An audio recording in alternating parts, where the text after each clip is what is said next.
안녕하십니까. 판례를 소개해주는 남자 고시낭인입니다. 오늘 다뤄볼 사건은 헌법재판소 판례, 병역법이죠. 병역법 여러분 다 아시죠? 여기에 대해서 병역법 해서 어떻게 헌법 불합치가 나왔는지 자세하게 설명드리겠습니다. 사건 번호 현재 2018년 6월 28일 2011 헌바 379. 사실관계는 청구인들은 현역 또는 보충역 처분을 받은 사람으로 현역 입영 통지서 또는 공익근무요원 소집 통지서를 받고도 정당한 사유 없이 입영일 또는 소집일부터 3일이 지나도록 입영하지 않거나 소집에 응하지 않았다는 범죄 사실로 기소되어 재판 계속 중 병역법 5조 해가지고 헌법에 위반된다며 위헌법률 심판 대청 신청을 하였으나 그 신청이 기각 또는 각하되자 헌법소원 심판을 청구하였다. 위헌심사형 헌법소원이죠. 이거 헌바. 창원지방법원, 마산지원 및 서울 북부지방법원 등은 위와 같은 내용의 범죄 사실에 관한 형사재판 계속 중 피고인의 신청에 따라 또는 직권으로 위헌법률 심판을 제청하였다. 이제 주문은 병역법에 관한 종류조항, 종류조항은 헌법 불합치, 그 다음에 처벌조항은 합헌입니다. 이제 그 이유는 우선 종류조항부터 양심의 자유침해, 병역 종류 조항의 대체복무제가 마련되지 않은 상황에서 양심적 병역 거부자들이 현재의 대법원 판례에 따라 처벌조항에 의하여 형벌을 부과받음으로써 양심에 반하는 행동을 강요받고 있으므로 이 사건 법률조항들은 양심의 자유를 제한합니다. 우선 기본권을 제한한다고 헌재는 얘기하면은 제한 다음에 침해를 판단해요. 여기에 과잉금지 원칙을 적용해 보면 첫째, 목적의 정당성, 수단의 적합성은 인정된다. 병역 종류 조항은 병역 부담의 형평을 기하고 병역 자원을 효과적으로 확보하여 효율적으로 배분함으로써 국가 안보를 실현하고자 하는 것이므로 정당한 입법 목적을 달성하기 위한 적합한 수단이다. 목적의 정당성, 수단의 적합성, 인정. 이제 여기 침해의 최소성이 어긋납니다. 양심적 병역 거부자의 수는 병역 자원의 감소를 논할 정도가 아니고, 그러니까 거부자의 수가 우리가 병역 자원을 감소할 정도의 걱정이 없다는 거죠. 이들을 처벌한다고 하더라도 교도소에 수감할 수 있을 뿐 병역 자원으로 활용할 수는 없으므로 대체 복무제 도입으로 병역 자원의 손실이 발생한다고 할 수 없다. 그죠?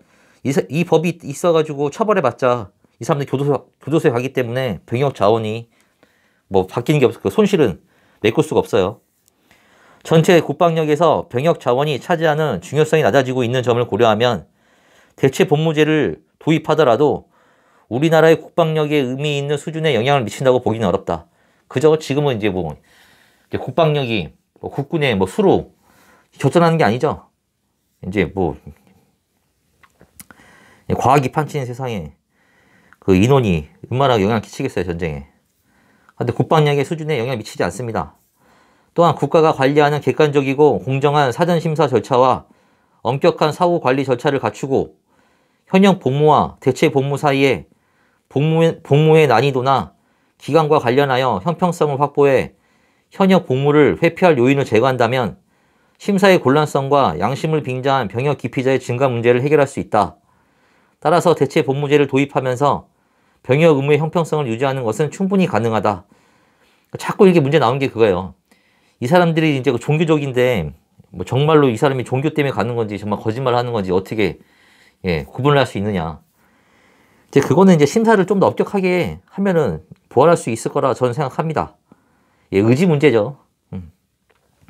따라서 대체 복무제라는 대안이 있음에도 불구하고 군사훈련을 수반하는 병역 의무만을 규정한 병역 종류 조항은 침해의 최소성 원칙에 어긋난다. 법의의 균형성에도 어긋납니다. 왜냐면 이제 당연한 거죠. 위에 바로 윗단계는 침해 최소성이 어긋났으니까 당연히 그 아래에 있는 법의 균형성은 어긋납니다. 병역 종류 조항이 대체 복무제를 규정하지 아니함으로 인하여 양심적 병역 거부자들은 최소 1년 6월 이상의 징역형과 그에 따른 공무원 임용 제한 및 해직, 각종 관할업의 특허, 허가, 인가 이런 거 쭉 해가지고 너무 기본권 침해가 심하다는 거예요. 그래서 법익의 균형성 원칙이 어긋납니다. 사익의 침해 너무 커요. 이제 헌재가 한마디 또 해줘요. 국가는 이 문제의 해결을 더 이상 미룰 수 없고 이제 더 이상 미루지 말라는 거예요. 이제 대체복무제를 도입함으로써 병역 종류 조항으로 인한 기본권 침해 상황을 제거할 의무가 있다. 이제 국가는 그런 의무가 있으니까 더 이상 해태하지 말라는 거예요. 헌재가.